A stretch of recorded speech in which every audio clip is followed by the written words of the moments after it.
Ata-babalarımız tarihte bir neçe devlet kurup hükmüramanlık sürüpdürler.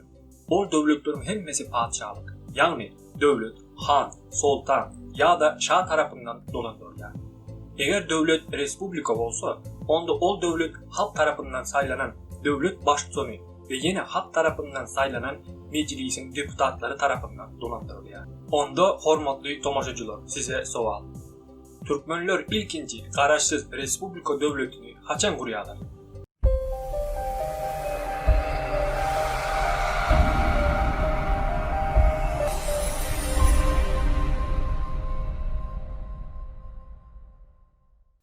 Eğer de 1991 yıl diyseniz bu yanlış cevap.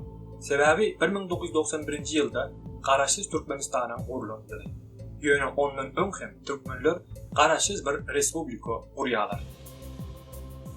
Eger de 1924 yıl Türkmenistan Sovet Sosyalistik Respublikasynyň kurulan ýyly diýenler bar bolsa, onda olaryň jogaby hem yanlış.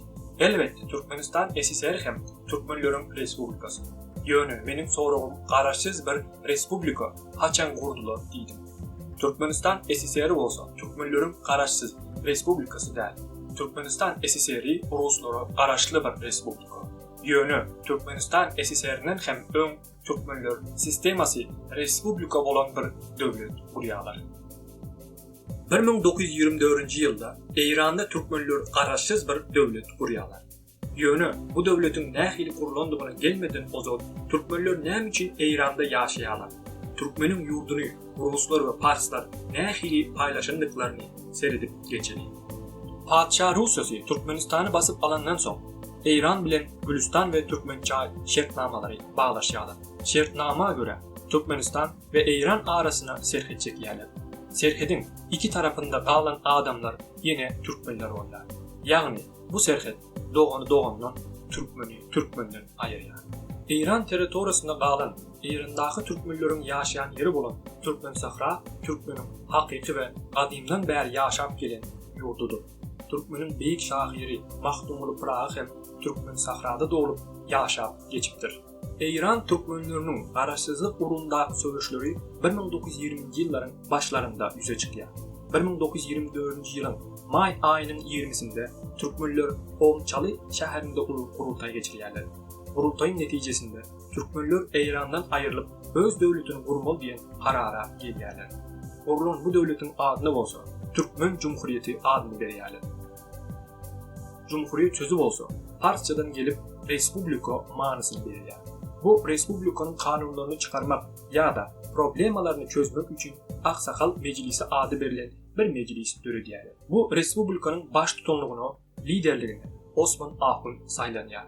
Tarihi çeşmelerin berýän maglumatlaryna görä Osman Ahun bilimli ve beýik mertebeli adam bolupdy. Ol 1867-nji ýylda Kümüştepe'de eneden doğupdy. Buharanyň Göklüdaş medresesinde okapdy ve okuw butarandan soň öz halkynyň arasyna gelip mektep açıp Türkmen çağlaryny mektepde okudupdy. Türkmenleriň bu respublikasyna Türkmenistan Sovet Sosyalistik Respublikasynyň birinji sekretary Gaýgysyz Atabaýew hem kömek etmäge synanyşýar. Ýöne Sowetleriň siýasaty olary goldaw bermäge ruhsat etmeýär. Gaýgysyz Atabaýewiň dostlary Eýrandaky türkmenlere kömek etme diýip maslahat berýärler.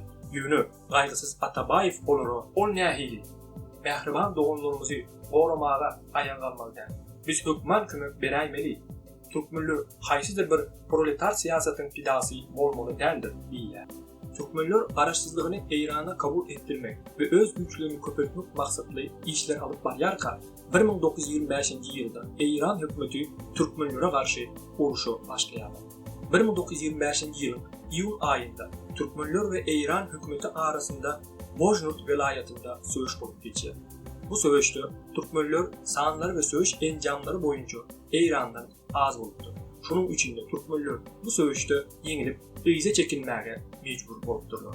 1925-nji ýylyň iýul aýynda Omçaly şäherinde Türkmen ketgudalary we serkerdeleri mejlise ýygnanýarlar.